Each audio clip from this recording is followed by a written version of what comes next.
لاہور کے علاقے جوہر ٹاؤن میں زوردار دھماکہ ہوا ہے۔ یہ انتہائی حساس ایریا ہے جہاں پہ یہ دھماکہ ہوا ہے۔ یہ جوہر ٹاؤن کے علاقے میں BOR سوسائٹی ہے۔ یہاں پہ تقریباً دن 11:15 ساڑھے 11 کے بیچ میں زوردار دھماکہ ہوا۔ جس جگہ پہ یہ دھماکہ ہوا ہے اس جگہ پہ اسی ایریا میں اسی گلی میں کالعدم تنظیم کے سربراہ حافظ محمد سعید کی رہائش گاہ بھی ہے، اور ان کی رہائش گاہ کی وجہ سے یہاں پہ سیکیورٹی ہائی الرٹ رہتی ہے، یعنی کہ انتہائی ہائی الرٹ زون میں دھماکہ ہوا ہے۔ اب تک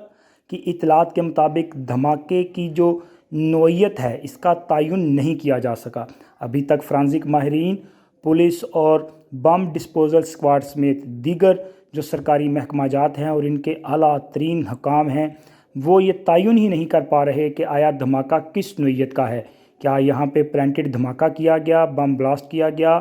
یہاں پہ دھماکہ خیز مواد کا استعمال کیا گیا، اسی طرح کیا یہاں پہ گیس سلنڈر سے دھماکہ ہوا یا کسی گاڑی کا سلنڈر پھٹنے سے دھماکہ ہوا، یا کہ جو گیس کی پائپ لائن ہے وہ اس کی لیکیج کی وجہ سے دھماکہ ہوا۔ ابھی تک کچھ معاملہ جو ہے وہ سامنے کھل کر نہیں آ پایا، اور پورے حکام جو ہیں وہ سر پکڑ کے بیٹھے ہوئے ہیں کہ آیا یہ دھماکہ کس طرح سے ہوا۔ دھماکے کی جگہ پہ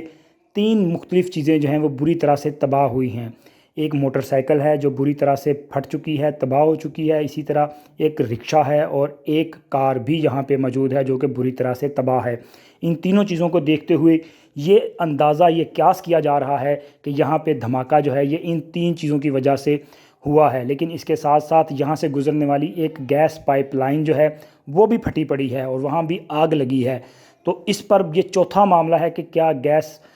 جو سپلائی لائن ہے اس کی لیکیج کی وجہ سے دھماکہ ہوا ہے یا کہ کوئی اور معاملہ ہے۔ اس تمام معاملات پر جو ہے جانچ پڑتال کی جا رہی ہے، لیکن اگر ہم یہاں پہ اس دھماکے میں جو نقصانات ہوئے ہیں، جو جانی معاملات ہیں، اس کی بات کریں تو یہاں پہ مجموعی طور پہ 15 افراد زخمی ہوئے ہیں، جن میں سے 4 افراد کے بارے میں بتایا جا رہا ہے کہ ان کی حالت جو ہے وہ تشویشناک ہے۔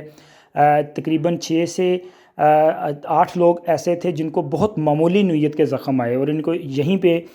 جائے واردات جو ہے، جائے موقع جو ہے یہیں کے قریب، یہاں سے ہی ان کو ریسکیو 1122 کے جو اہلکار ہیں انہوں نے ابتدائی طبی امداد دی۔ ان کا ڈیٹا جو ہے وہ اس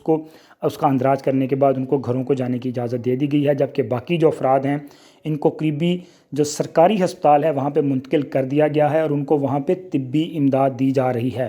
جبکہ CCPO لاہور سمیت DC لاہور اور دیگر جو اعلیٰ حکام ہیں وہ جائے وقوع پر پہنچ چکے ہیں اور خود تمام معاملات کی نگرانی کر رہے ہیں، لیکن ابھی تک تمام سر جوڑ کر بیٹھے ہوئے ہیں کہ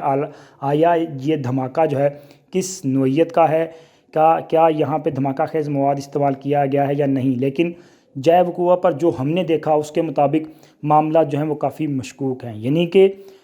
جو میں نے آپ کے ساتھ پہلے چیزیں شیئر کی، ایک گاڑی، رکشہ اور موٹر سائیکل اور اس کے ساتھ گیس پائپ لائن، ان کے ساتھ ساتھ وہاں پہ کچھ اور بھی نظارہ تھا۔ وہ کچھ یوں معاملہ ہے کہ یہاں پہ بال بیرنگ بھی ملے ہیں، ان کے جو نشانات ہیں، ان کے جو زخم ہیں وہ بھی ملے ہیں۔ تو یہ بال بیرنگ جو ہیں یہ دھماکہ خیز مواد میں استعمال کیے جاتے ہیں۔ اس سے پہلے ماضی میں بہت ساری اس طرح کے واقعات جو ہیں جن کو ہم رپورٹ کرتے رہے ہیں، ہم نے دیکھا ہے کہ بال بیرنگ اور اس طرح کا جو دیگر لوہے کی چیزیں ہیں وہ جو خود کچھ دھماکے ہوتے رہے ہیں وہ خود کچھ جیکٹس میں اور دیگر جو اس طرح کے پلانٹڈ دھماکے ہوتے ہیں ان میں استعمال کی جاتی ہیں۔ لیکن اس تمام معاملات پر حتمی جو رائے ہوگی وہ فرانزک ماہرین اور سرکاری طور پہ جو اس پر پریس ریلیز یا جو بیان جاری کیا جائے گا اس پر ہی اکتفا کیا جائے گا۔ لیکن یہ تمام معاملات جو ہیں یہ آپ کے ساتھ شیئر کی ہیں تاکہ تمام انفارمیشن جو ہے آپ تک بر وقت پہنچتی رہے۔ شکریہ۔